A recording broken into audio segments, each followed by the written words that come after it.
Councilman Rodriguez, you had mentioned the importance of getting that water line out to the area we just annexed, that those are they're essential that we get that done, and they're gonna come with a price tag that's more than we can write a check for. So borrowing additional funds will be critical for us moving forward and increasing cash flow. As you can see in the subsequent years, 200,000 is going a long way to help us meet that. So not only is it beneficial to the citizens because our cost of borrowing is substantially less, but it helps us with our annual cash flow so that we can, should that be what council decides to go forward with. But anyway, so I appreciate this, and we've got Mayor, I have one a more pretty comment. Yes, sir. Yes, ma'am. Because he's saying about the capital Hold on just a improvement. second, hold on just a second. We've got a neat opportunity here, and two, just so that we're clear, this cost is rolled into the financial amount, so it's not like the city writes a check for that. Right, absolutely. It's part of the, just like we refinance our home, we have an option to pay the closing costs out of pocket or roll it into our home when we refinance. And I understand all that, Rodriguez. but my thing is, whenever you said, like, if we don't do any other capital improvement, we have a lot of capital improvement that we're looking at in the next 2 years. Here in the next 1 year, if it takes that, if we have that capital improvement, the rates are not gonna stay the same. So that's the question. We can't just sit here and say, okay, yes, okay, let's do this. We gotta say, what are we gonna do? The people that we annexed 10 years ago, that we annexed 8 years ago, it's gonna cost us millions of dollars to give them the city services that they're requiring. So we also have to take into consideration, are we gonna remove the annexation on them because we're trying to keep everything at a low cost because we're trying to refinance? Or are we not gonna do the capital improvement? Because we've all are in agreement here on the council that we're wanting to do these capital improvements. My question is, okay, if we do these capital improvements, is the refinancing gonna be okay to our taxpayers? Yes, ma'am. You're still gonna save whether capital improvement projects are in the horizon or not. This refunding is factual, it's there, so you will be saving the taxpayers and the city if either one of the scenarios are moved forward by the council. You will be saving, you'll be, going back to page 56, you'll be from fiscal year ending 23 to 27, whether projects are on the horizon or not, an average of about $200,000 less a year. If you move forward on page 56, or roughly $30,000 a year on page 55. Absolutely. And as the mayor stated, we all know we're seeing this. The Fed Reserve System is already talking about interest rate increases for 2022. They're projecting 2 to 3 rate increases already. So that means the low environment we're at now, if everything goes as they plan it to be, are going to be higher next year. Does any other council member have So it'll questions? be locked in for the 4 years? Yes, ma'am. 23 to If, 27. locked yes, in longer yeah, than it's that. locked in. And this, just the way all your debt, all the debt the city has, and I think it's part of this packet in there, has been locked in from the year that you did the financing, whether 2012, 2016, or the revenue bond that you did with USDA back in 1998.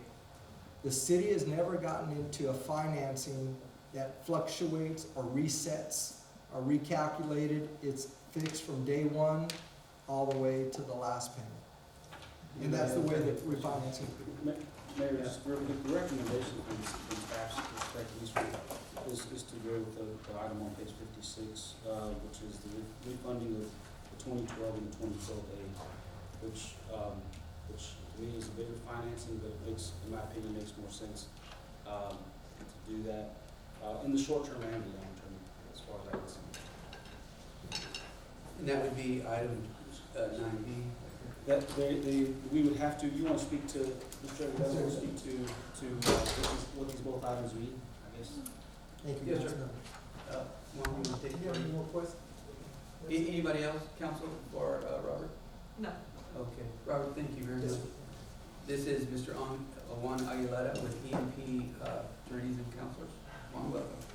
Yes, thank you very much. It's good to be here again. I think the last time I was here was in 2016, or I think there was another meeting I attended. There was some consideration of some projects that the council was thinking about that time and then decided not to do anything. So Robert presented to you, and he's the city's financial advisor, and he presented, as he does very well, all the numbers and the interest rates and all those things. What I do is present the legal, the bond, public finance, portion of this presentation, and talk about the documents and the legal documents that need to be prepared and be considered. So what we have before you, and Mr. Reyes, does the council have the? Yeah, it's right here.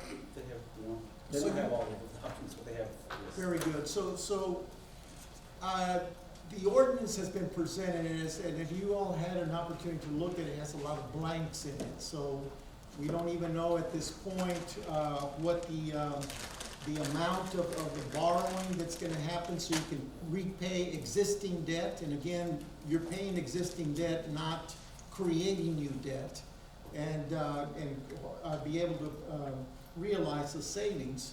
So there's a bunch of blanks because, as Robert alluded to and addressed and said, that their bids will be going out.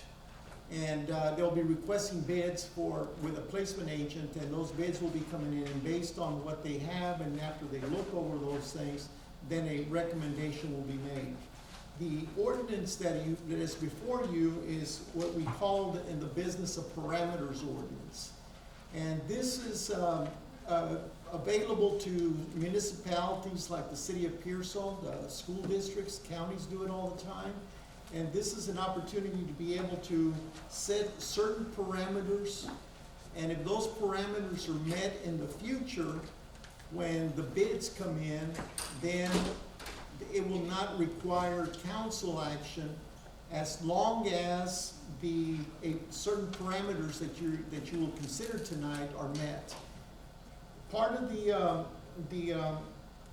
parameters orders, what it does if you adopt the ordinance, is that you will allow the mayor or the city manager to act as have the delegated authority to be able to finalize the numbers or the interest rates and the final terms of the financing.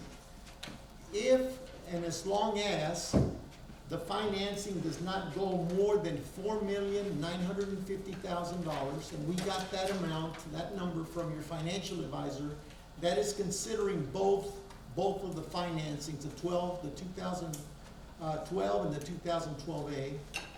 And as long as there is a minimum of a net present value savings, and net is net after you pay all expenses, of 3%. So if those parameters are met, then you're delegating to the mayor or to the city manager to be able to move forward with the financing. Now, a little bit of background. Parameters orders have been around for a while, and I said that this is a financing tool that's available to the city, city of Pearsall. Refundings, and as you all know, the interest rate environment fluctuates up and down. So the state realized that when you're doing a refinancing, it makes a lot of sense, especially if you're gonna go out for bids, to go ahead and be able to accept the bids, take the bids, and then if the bid makes sense, to go ahead and accept the bid, and without having to wait the 72 hours that is required in order to be able to have a meeting and to be able to move forward. We do these all the time. We've done them a number of times with a lot of the municipalities around this area. And so if you adopt this ordinance, again, the parameters are that as long as the financing does not exceed $4,950,000, also that the two financings that you're considering refinancing are the 2012 and the 2012A, which are two financings. And that you receive, again, as I mentioned, a minimum of 3% net present value savings. This ordinance is good for 6 months from the date of adoption, so it's not there forever. And generally, if for some reason the interest rates increased and the savings are not being able to, cannot be realized, And if it's not done within 6 months, we would have to come back to you again and say, it didn't happen, it didn't materialize, so here we are again with another parameters order to probably give you another 6 months. If it's the financial advisor and your staff think that that might be a possibility to, again, bring some savings to the city. And council, my understanding is you get to set the parameters. There's a 15-year term, basically, of the combination of these two notes. And here they're projecting 1.6%, but they're saying as long as it doesn't exceed a certain level. And I think you indicated 3%, I mean, we can go lower than that. 3% present value savings, not the 3% of an interest rate. Okay. And I think Robert, I mean, this is, now I'm going into, stepping into Robert's Yeah. field, but if, I think Robert was talking about 1.6, and if it starts going above 1.6, Robert, you might wanna, I think we will not be able to hit the 3% on track. savings. And Right. again, this is Robert's field. If interest rates for any reason start increasing, we all know the savings goes away.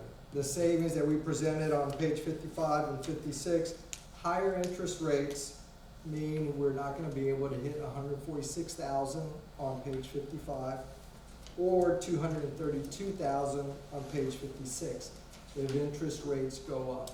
So if it gets to the point, because on page 55, we're saving net present value savings 4.23%. If interest rates go up, again, the savings goes away, it goes down. And if we hit that level of 3% present value savings, it's right now on the right side of page 55, 4.238. If we get to 3% or under 3%, we won't be able to do the refinancing. If it's 2.99%, 2.98, we won't be able to do it. Because the minimum percentage savings is 3%. So again, we want to try to get the low rates before things start increasing. And the only reason we're in front of the council today, again, is because of that audit. That's really key and important. So again, interest rates go up. If this financing doesn't happen in 6 months, there's no bill submitted by bond counsel, myself, placement agent, at all. It's only the financing gets done if we're able to achieve the savings that the council approves and we close on the financing. So council, this is a great opportunity to create some cash flow and save some money at the same time. I'd ask you to make comments. I can tell you my recommendation would be to do the item on page 56 and allow those parameters and give Fred the authority to negotiate those terms as long as it went no less or no greater, that it cost us any more than as stipulated here. In other words, the benchmark can't exceed any of these that they have presented. I think it would be a great opportunity for us to save some money. But your thoughts, council? Anybody? Fred, what is your recommendation? Yeah, the recommendation is to follow those parameters on page 56 of the packet where, again, we combine the series 2012 and 2012A to allow for some savings as far as expenses. One thing I want to point out, again, just to make sure that just basic stuff, next year, Robert, correct me if I'm wrong here, next year, just to give you just a real quick understanding, next year our debt service payment will be $792,000 for the 2012 bond issuance. How much is that? 792, it's on the first column. 792,306. If we refund the debt service, our payment will be $576,400. Right, that is correct. On those two financings on page 56. So that's as, I'm trying to get it as simple as possible, but that's what I look at. Not that I don't look at other stuff, but that's stuff that it's gonna, as the mayor says, it is gonna help us with cash flow and help us, decide what we wanna do, whether we wanna do future projects or decrease, in essence, the INS tax rate.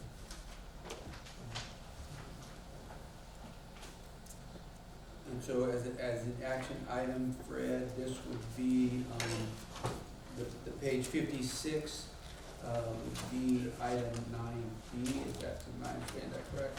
Yes, it would be 9A and B, since consider and approve the plan of finance.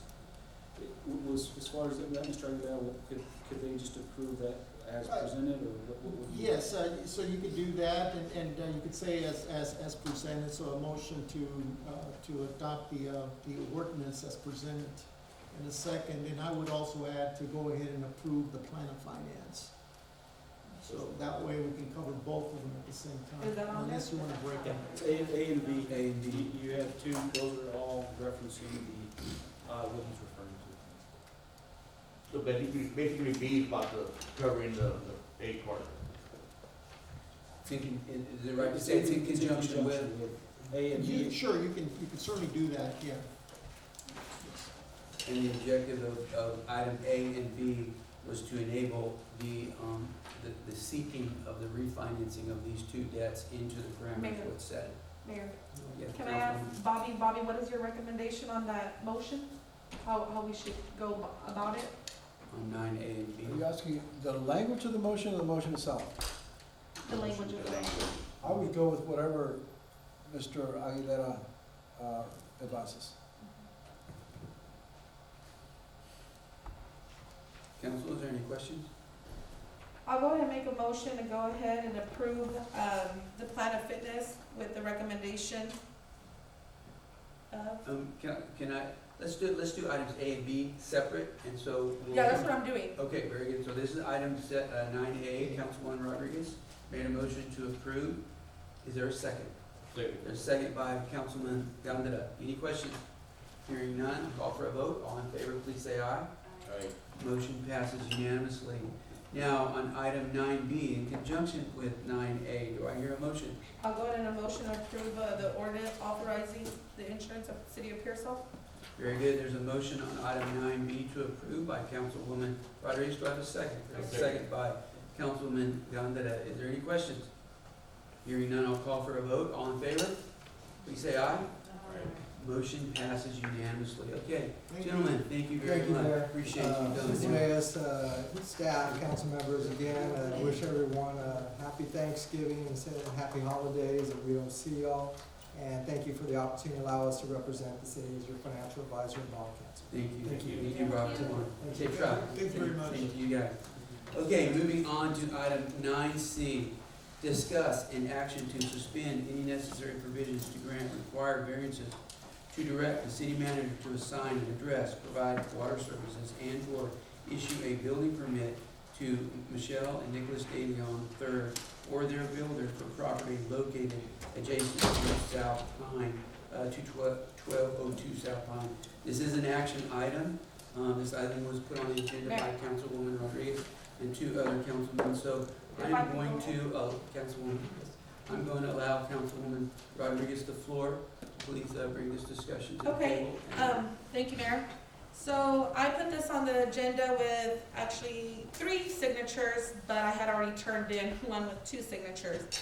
I'm gonna go ahead and ask for us to go ahead and, make a motion for this. We did discuss this in executive session, and we were all in agreement with what was put on here, when we did discuss that in executive session. So I will go ahead.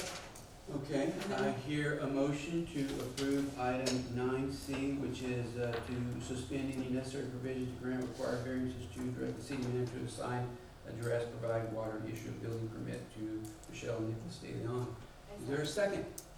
There is a second by Councilwoman Talamontes. Is there any questions? Yes, I have a question, Mayor. What prevents the addressing right now? I'm sorry? What prevents the addressing right now?